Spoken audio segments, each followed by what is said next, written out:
അസ്സലാമു അലൈക്കും വറഹ്മത്തുള്ളാഹി വബറകാതുഹു.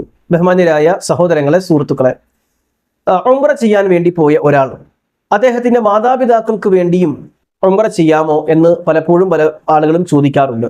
അതായത്, ഞാൻ ഉംറക്ക് പോവുകയാണ്, അപ്പൊ ആ ഉംറക്ക് തന്നെ എൻ്റെ ഉമ്മാക്കും വാപ്പാക്കും വേണ്ടി ഓരോ ഉംറകൾ വെച്ച് ചെയ്യുക.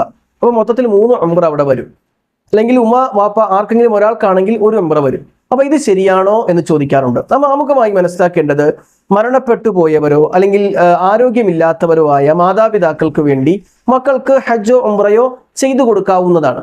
മഹാനായ ഇമാം ബുഖാരി റഹ്മത്തുള്ളാഹി അലൈഹി ഉദ്ധരിക്കുന്ന ഹദീസിൽ കാണാം, ഇബ്നു അബ്ബാസ് റളിയല്ലാഹു അൻഹു റിപ്പോർട്ട് ചെയ്യുകയാണ്, ഒരു സഹോദരി വന്ന് റസൂലുള്ളാഹി സ്വല്ലല്ലാഹു അലൈഹി വസല്ലമയോട് ചോദിക്കുകയാണ്, ഇന്ന ഉമ്മി നദറത് അൻ തഹുജ്ജ, എൻ്റെ ഉമ്മ ഹജ്ജ് ചെയ്യാൻ നേർന്നിരുന്നു, പക്ഷേ മരിക്കുന്നത് വരെ അവർക്ക് ഹജ്ജ് ചെയ്യാൻ പറ്റിയില്ല, എനിക്ക് എൻ്റെ ഉമ്മക്ക് വേണ്ടി ഹജ്ജ് ചെയ്യാമോ? അപ്പൊ റസൂലുള്ളാഹി പറയാണ്, നഅം ഹുജ്ജി അൻഹ, നീ അവർക്ക് വേണ്ടി ഹജ്ജ് ചെയ്യണം, കാരണം അത് കടമാണ്. അപ്പൊ മരണപ്പെട്ടു പോയ മാതാപിതാക്കൾക്ക് വേണ്ടി ഹജ്ജ് ചെയ്യാം, ആരോഗ്യമില്ലാത്ത മാതാപിതാക്കൾക്ക് വേണ്ടി ഹജ്ജ് ചെയ്യാം, അവർക്ക് മരണപ്പെട്ടു പോയ മാതാപിതാക്കൾക്ക് വേണ്ടി ഉംറ ചെയ്യാം, ആരോഗ്യമില്ലാത്ത, യാത്രക്ക് അവധില്ലാത്ത മാതാപിതാക്കൾക്ക് വേണ്ടി ഉംറയും ഹജ്ജും ഒക്കെ നിർവഹിക്കാം എന്നുള്ളതിന് ഹദീസുകൾ കൊണ്ട് വ്യക്തമായ വിഷയമാണ്. പക്ഷെ അങ്ങനെ ഹജ്ജും ഉംറയും ചെയ്യുമ്പോൾ ഒരു നിബന്ധന കൂടി മുന്നോട്ട് വെക്കുന്നുണ്ട്. അതായത്, അങ്ങനെ മാതാപിതാക്കൾക്ക് വേണ്ടി ഹജ്ജ് ചെയ്യാൻ പോകുന്ന, ഉംറ ചെയ്യാൻ പോകുന്ന ഒരാൾ ആദ്യം സ്വന്തമായി ഹജ്ജാണെങ്കിൽ ഹജ്ജ്, ഉംറയാണെങ്കിൽ ഉംറ ചെയ്തിരിക്കണമെന്നാണ്.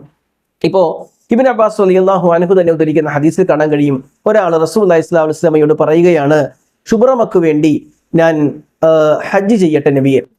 അപ്പൊ ചോദിച്ചു, ആരാണ് ശുബ്രമ? അഖുല്ലി ഔ ഖരീബുല്ലി, അദ്ദേഹത്തിന്റെ ഒരു ബന്ധുവാണ് അല്ലെങ്കിൽ സഹോദരനാണ്. ഈ രൂപത്തിലാണ് ഹദീസിൽ ഉള്ളത്.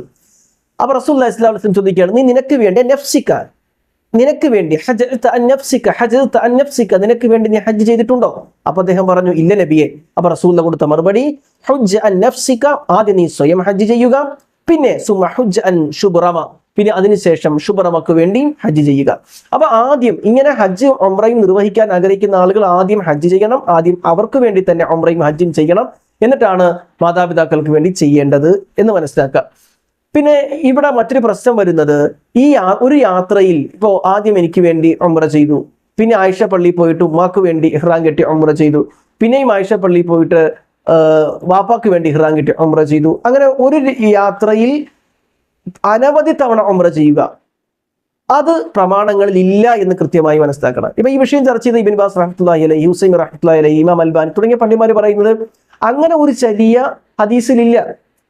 ഒരു യാത്രയിൽ റസൂലുള്ളാഹി സ്വല്ലല്ലാഹു അലൈഹി വസല്ലം ഒന്നിലധികം ഉംറ ഇങ്ങനെ ആയിഷ പള്ളി പോയിട്ട് ചെയ്ത് ഇഹ്റാം കെട്ടുക, പിന്നെ വരിക, പിന്നെ ഉംറ ചെയ്യുക, ആ ഒരു ശൈലിയില്ല. അതുകൊണ്ട് തന്നെ ഒരാൾ സ്വന്തത്തിന് വേണ്ടി ഉംറ ചെയ്യാനും ഹജ്ജ് ചെയ്യാനും പോയപ്പോൾ ഉമ്മാക്കും വാപ്പാക്കും വേണ്ടി ചെയ്യണമെന്ന് തോന്നിയാൽ, ഇപ്പൊ പ്രത്യേകിച്ച് ഉംറയുടെ വിഷയമാണ് ഇവിടെ ഏറ്റവും പ്രധാനമായി മനസ്സിലാക്കേണ്ടത്. അവർ ചെയ്യേണ്ടെന്ന് പറഞ്ഞാൽ അവരുടെ മീക്കാത്ത് വിട്ട് പുറത്തു പോവുക, അവരുടെ ആ നാട് വിട്ട്, ആ മക്ക വിട്ട് അവരുടെ മീക്കാത്ത് വിട്ട് പുറത്തു പോവുക. മക്കയിൽ ചെന്ന ഒരു ഇന്ത്യക്കാരൻ, അദ്ദേഹം എന്ത് ചെയ്യാണ്, മക്കയിൽ വെച്ച് തന്റെ ഉംറ നിർവഹിച്ചു, ശേഷം മദീനയിലോ അല്ലെങ്കിൽ മീക്കാത്തിന് അപ്പുറമുള്ള സ്ഥലത്തോ പോയിട്ട് പിന്നെ തിരിച്ചു വരിക, അവരുടെ മീക്കാത്തിൽ പ്രവേശിച്ച് മറ്റൊരു യാത്രയായി തിരിച്ചു വന്ന് മാതാപിതാക്കൾക്ക് വേണ്ടി ഉംറ ചെയ്തു പോവുക എന്നുള്ളതാണ് പണ്ഡിതന്മാർ നൽകുന്ന ഒരു ഉപാധി എന്ന് പറയുന്നത്. മാത്രമല്ല, അവരെ സംബന്ധിച്ചിടത്തോളം മാതാപിതാക്കൾക്ക് വേണ്ടി ഉംറ ചെയ്യാൻ ഒരു യാത്രയിൽ ഒരു ഉംറ എന്നുള്ളതാണ് പ്രവാചക ചര്യ.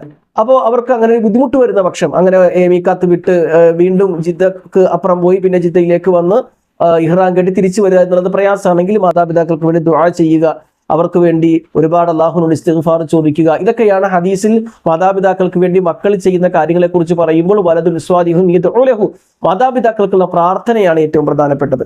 ആ രൂപത്തിലുള്ള വിശദീകരണങ്ങളും പണ്ഡിതന്മാർ നൽകുന്നുണ്ട്. ഇതാണ് ഈ വിഷയത്തിലുള്ളത്. അല്ലാഹു അനുഗ്രഹിക്കട്ടെ. അസ്സലാമു അലൈക്കും വറഹ്മത്തുള്ളാഹി വബറകാതുഹു.